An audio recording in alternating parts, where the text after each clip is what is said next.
As Joe Biden completes 1 month in office, here's TFI's report about how disastrous the first 30 days of the 46th president have been.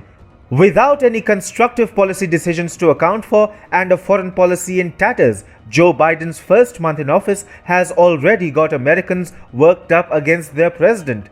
Hi and welcome to TFI Global, the foreign affairs and geopolitical analysis arm of the TFI Media Group. I am your host Sanbir Singh Ranhotra, and in this video we will present a report card of Joe Biden's first month as president. A month back in January 2020, Democrat leader Joe Biden was inaugurated as the 46th president of the United States of America, carrying high hopes of the left liberal coterie of the population that pooled its entire resource arsenal of mainstream media, big tech and newspaper publications to defeat Donald Trump. Joe Biden was projected as the only solution to America's problems. However, 1 month down the line, it appears that Biden has failed miserably in his brief spell at the White House, as his policy decisions seem bereft of any motive and seek of rustiness and simultaneously impinge upon borderline absurdity. Israel, Iran, Saudi Arabia, Yemen, Houthis and Washington, a complete and utter disaster. The biggest failure of the Joe Biden administration has been the lack of clear and cohesive foreign policy regarding Israel and Iran. While the US ally Israel is increasingly drifting away from Washington, the complacency of Joe Biden is simultaneously allowing Iran to reach its dreams of manufacturing an Armageddon nuclear bomb. Regular news reports circulating around suggest that Biden is adamant about going back to the disastrous Iran nuclear deal of 2015, signed under former Democrat President Barack Obama. Biden called Netanyahu nearly a month after becoming the US president, and Jerusalem is increasingly getting antsy about the cold shoulder treatment that Washington is extending. The signing of Abraham Accords under former President Trump was seen as the precursor to a more stable and peaceful Middle East. However, Team Biden distancing itself from Israel because Netanyahu hugged Trump can undo all the good work done in the region.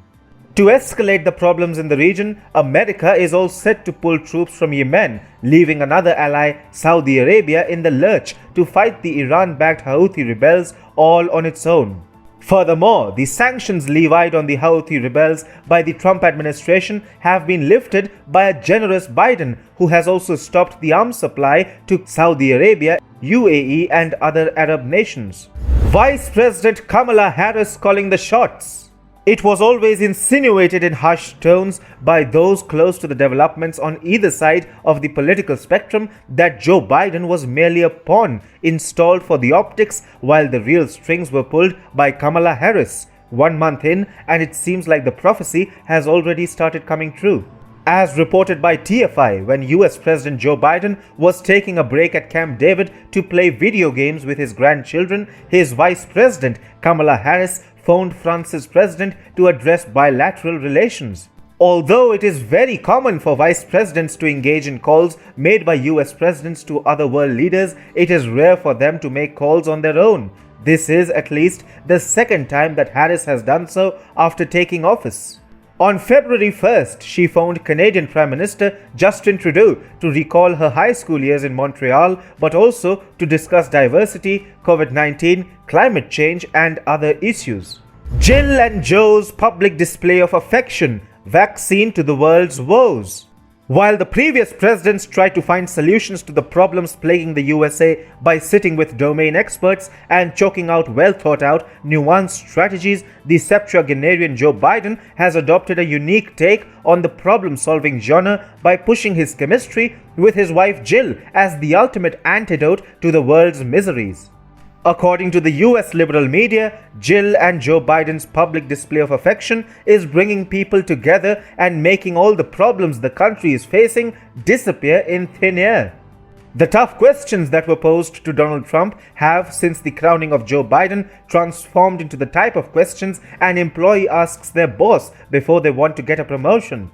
Democrat mouthpiece CNN exposing Biden's lies. Such has been Biden's growing list of failures that even the mouthpiece of the liberal brigade, CNN, had to call him out for his habit of lying through the teeth by penning an article. The article published by CNN read, like most politicians, Biden exaggerates and embellishes at times, which enumerated the number of times Biden had lied to the public in his brief tenure as the most powerful person on the planet. If the freshman month of Biden is any foreshadowing of the future events, then one thing is for certain, and that is America is in deep waters, and one can make no bones about it. Joe Biden and his administration need to pull up their socks and work overtime, or otherwise a bumpy ride awaits the US president for the remaining part of his tenure.